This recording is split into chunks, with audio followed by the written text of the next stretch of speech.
આજે બનાવવાનું છે મિત્રો કોબીનું શાક, એટલે કોબી લઈ લીધું. પછી મિત્રો એને સારી રીતે આપણે કટિંગ કરી નાખવાનું છે જોરદાર. કટિંગ થઈ જાય એટલે મિત્રો એક થાળીની અંદર આપણે લઈ લેવું.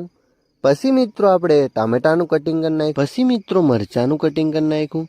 પછી આપણે મૂકીશું તવીની અંદર મિત્રો તેલ નાખીશું. પછી આપણે રાઈ જીરું નાખીશું. પછી મિત્રો મરચાં નાખીશું. પછી મિત્રો આપણા ટામેટાં નાખીશું. પછી મિત્રો એને સારી રીતે મિક્સ કરી નાખવું. પછી આપણું કોબી નાખીશું. પછી મિત્રો એને સારી રીતે મિક્સ કરવાનું છે.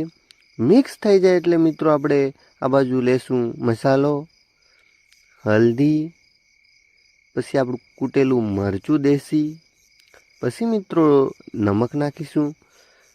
પછી આપણે એને સારી રીતે મિક્સ કરવાનું છે. મિક્સ થઈ જાય એટલે મિત્રો આપણે ધાણા નાખીશું. ધાણા નાખ્યા પછી મિત્રો આપણું કોબીનું શાક બનીને રેડી છે.